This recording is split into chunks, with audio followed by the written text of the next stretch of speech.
Open this link with the key of giving me views. Beyond it is a channel of triggering, a channel of opinion, a channel of thought. You're moving to a place of both watching and subscribing. You just crossed over into the Master Mario Zone.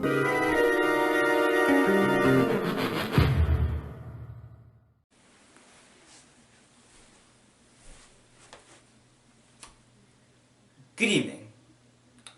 Or if you're watching this at some other part of the day, ignore that.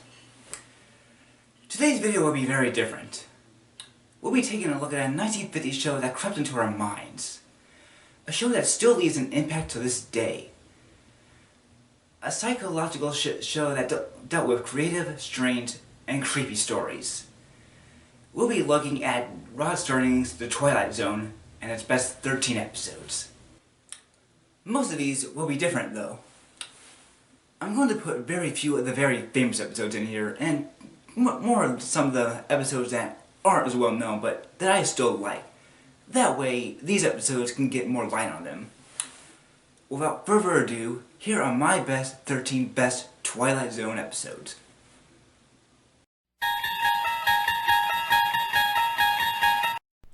The Midnight Sun.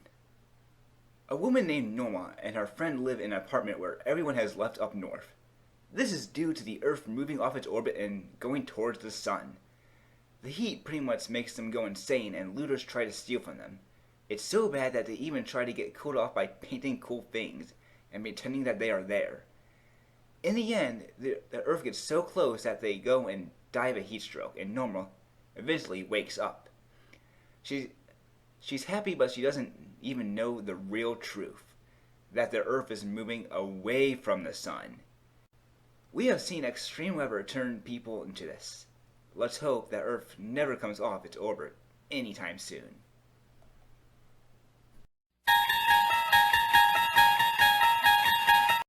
Long Distance Call. A little boy named Billy gets a toy phone from his dying grandmother on his 5th birthday. After the grandma dies, the boy becomes sad, but soon starts to have pretend phone calls with her. This scares the parents, especially after some near-death experiences. After it looks like he's going to die, the dad begs her to let him live. If she really loves him, she won't kill him.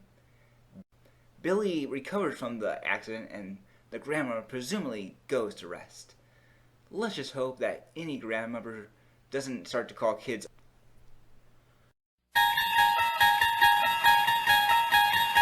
Kick the can. An old man named Charles lives in a retirement home with his best friend Ben. He has the idea if he starts to act young, he will become young, which Ben thinks is stupid. Charles tries to convince Ben about this, but to no avail. He and the other elderly people there decide to play kick the can and become young again.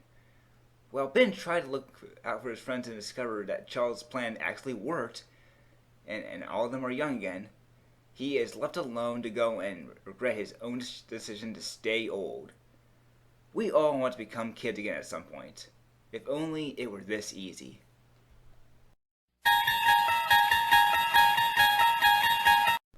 The Mask.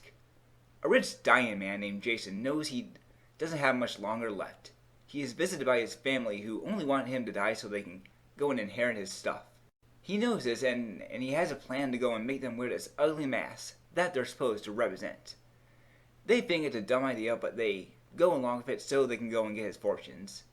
So they wear the masks and they wait for him to die, only for them to get an ugly surprise in the end. You actually don't feel bad for these people because you think they know they deserve it. Let this be a lesson that you should always put your family in front of materials.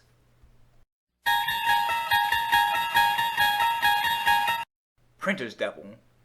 Season 4 is always seen as the worst season by most fans, mostly due to its changes such as making the episodes 1 hour. But there are some good episodes. In this one, a man named Douglas owns a dying newspaper and he can't keep up with the big guys. After he gives up and tries to kill himself, a man named Mr. Smith wants to work for him. Mr. Smith shows he's a really fast typer and he's able to get the stories out in just a few hours after they happen, maybe sooner. While he enjoys it at first, Douglas thinks there's something weird about Mr. Smith. It turns out that he's actually the devil. And it also turns out that the machine he uses is the one that goes and makes the events happen. Douglas now needs to go and get rid of him before he makes a really bad accident happen. It makes you think, if you had a failing company, would you make a deal with the devil in order to save it? It's usually best just to walk away.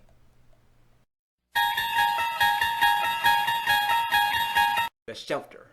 A group of families are having a gathering and having fun when it seems that there's going to be a nuclear war. The family that owns a shelter locks themselves in without inviting their friends. This causes them to get angry and demand to be let in which the family won't even do it, because they say they don't have enough room, even though they do. They even won't let the kids in, even if the adults agree to stay outside. The other families go crazy and try to break in themselves and fight each other. It turns out to be a false alarm, as there was never going to be a war. The families then realize that even though there was no war, maybe there was some damage done. This shows that even normal people can go insane and lash out on their loved ones, even in bad events like this.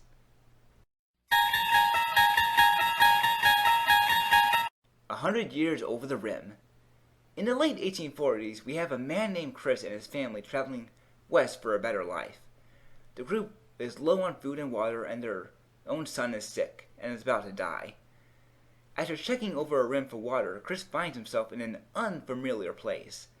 He finds a long black road and a loud monster, which is a truck.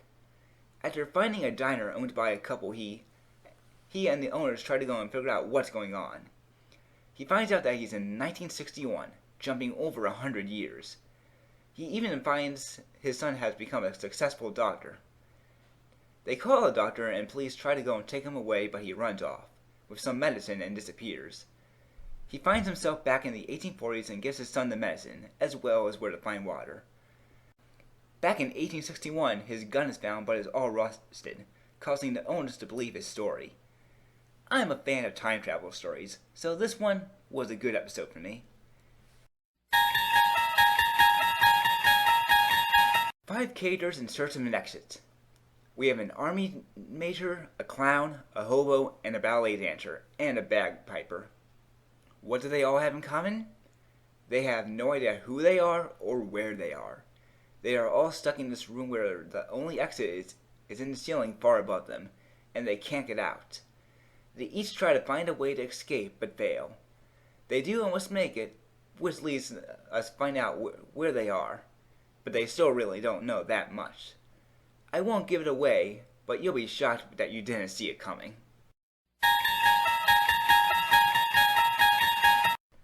A kind of stopwatch. Patrick is an obnoxious man who is always hoping to get promoted.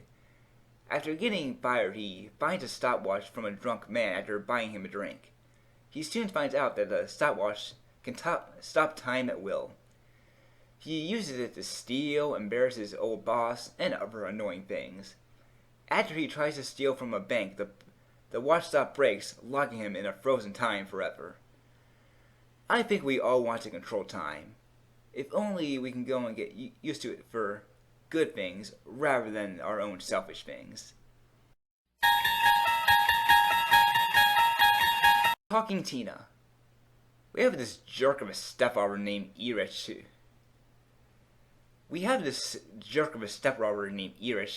I think we already know why he's a jerk with that name, who is always treating his family like crap. After the mother buys a doll for her daughter, Erich tries to take it away after it says bad things to him. He tries to get rid of it and destroy it, but nothing works. The doll says it will kill him, but that doesn't stop him. We've seen dolls in creepy roles before, and Talking Tina is just as scary.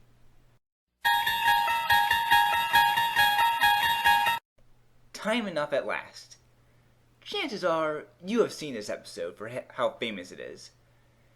We have this bookworm named Henry who always wants to read. He even does it at work in front of customers. What an ass! It doesn't help that his wife is always nagging at him too. One day he decides to read in a bank vault to go and get some privacy. Luckily for him, a bomb destroys the city as he's in there, sparing him. At first he's all depressed about it, but soon he rejoices about it when he sees that he can read as much as he wants because the library survived. I'm sure most of you know how the ending is, but I still won't get away if you don't. As much as an ass he was, you can't help but feel sorry for Henry Beatrice. Little girl lost. A husband and a wife wake up in the middle of the night to find their daughter missing. Only they can hear her. After they can't find her and their dog disappears too, they call a friend to help them. He arrives and finds a poster on their daughter's wall. Where, you may ask? Who knows? They try to find ways to go and get her out when the father goes in to grab her and the dog and takes them out. It's revealed that the portal was closing and their friend was holding on him the entire time. If the portal closed on him, half of him would be there and the half of him would be in the other place. We all fear the safety of our child. Let's hope that none of them ever endure this. Before we get to number 1, let's look at some honorable mentions. Night Call. An elderly woman receives phone calls from a mysterious man and tries to find out who it is. She'll later find out it isn't so much of a mystery. Miniature. A man sees a miniature figure move and becomes obsessed with it, up to the point where it literally becomes a part of his life. The Old Man in the Cave. A major stumbles upon a town after a nuclear war which is scarce on food and water. After they find some food, the major says that they could eat it, but their leader, Mr. Goldsmith, says that the old man in the cave told him not to. The major tries to tell the people that they should not believe this and break free. Who is the man in the cave? Or maybe I should say, what is it? Night of the Meek. I've talked about this before on the Christmas video. A drunk mall Santa is depressed about what Christmas has become due to its commercialization. After getting a magic bag, instead of getting rich off it, he gives everyone what they want for Christmas, and he might get his wish too. It's mushy, but hey, it's Christmas. We'll let it slide. You Drive. A man named Oliver accidentally runs into a teenage boy with his car, killing him. Instead of helping, he runs off that scene and doesn't speak of it. Soon after, his car starts haunting him and won't stop until he admits the truth.